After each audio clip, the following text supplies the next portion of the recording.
There's a good chance the mozzarella melting on your pizza tonight was never near a cow. Some of it is real cheese coated in powdered wood pulp to keep it from clumping in the bag, and some of it isn't cheese at all. It's vegetable oil, starch, and a chemical whitener, engineered in a factory to stretch and melt like the real thing. And get this. Back in 2016, independent lab testing found one big store brand's 100% grated cheese was as much as 7 to 10% wood pulp cellulose, and a wave of lawsuits followed. So today we're walking through 6 mozzarella brands you should skip, and 3 that are actually real cheese. If you're tired of being lied to, smash subscribe. You're going to want to share this one. Here's the thing about mozzarella. Real mozzarella is one of the simplest cheeses there is. Milk, a culture or a little acid, an enzyme called rennet to set the curd, and salt. That's it. Fresh mozzarella is meant to be eaten within days because real cheese is alive, unperishable. But fresh and perishable are the enemy of a long shelf life. So the big brands have 2 tricks.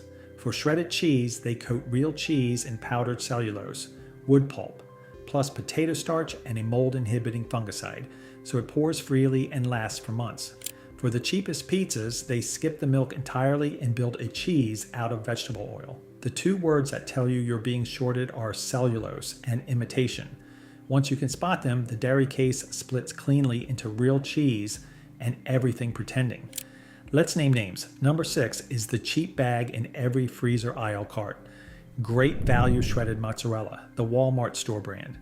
Look at the ingredient list. After the cheese itself, you'll find potato starch and powdered cellulose added to prevent caking, plus natamycin, a mold-inhibiting fungicide. That powdered cellulose is the polite name for wood pulp, purified plant fiber that does nothing for you but keep the shreds from sticking. It was Walmart's great value grated cheese that got caught in that 2016 testing, with cellulose levels far past what the industry considers acceptable. It's not poison, and the cheese underneath is real. But you're paying cheese prices for a bag that's part starch and wood fiber by design, and all that coating is exactly why store brand shreds turn greasy and clumpy when they melt.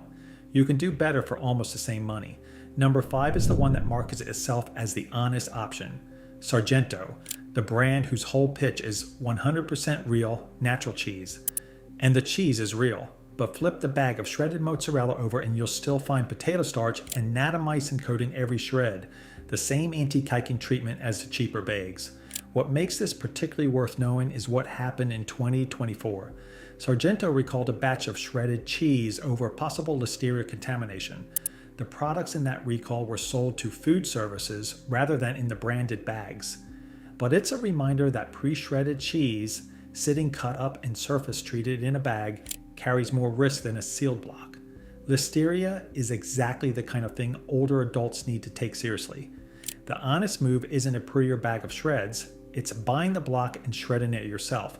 Number 4 is the household name that got sued over this exact issue, Kraft. Kraft's shredded mozzarella carries the same lineup: potato starch, cellulose powder, calcium sulfate, and natamycin.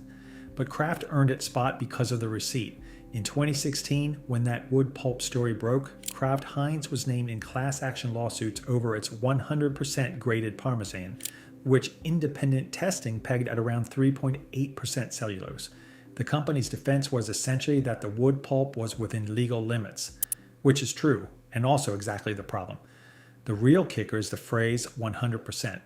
When a label says 100% cheese, and the bag contains added wood fiber and starch, the number on the front is doing marketing the ingredients can't back up. Read the list, not the big print. Number 3 is mozzarella that's been turned into a toy, or string cheese. Whether it's a big national brand or the store version, string cheese is low moisture, part skim mozzarella that's been heated and pulled into that peelable rope, then individually wrapped for lunchboxes. Here's the thing, it started as real mozzarella, but by the time it's been processed for peel, shelf life, and a kid's backpack, it's a snack product more than a cheese. A lot of them are part skim and rubbery, built to survive a lunchbox rather than to taste like much. It's not the worst thing on this list. There's protein in there, and worse, snacks exist. But if you're buying it thinking you're getting good mozzarella, you're getting the processed, stretched, shelf-stable version of it. The block in the deli case is a different food. If this is already saving you from a bad shop, do me a favor and hit subscribe. We publish one of these every week. Number 2 is the one most people have eaten without realizing it. Imitation mozzarella, the stuff on a lot of cheap frozen pizzas. Pull up the ingredient list on a budget frozen pizza and read the cheese. It often says right on the box, imitation mozzarella. Look at what's in it: water, vegetable oil, potato and modified starch, a milk protein called rennet casein, gelatin, and titanium dioxide, a white pigment added to make oil and starch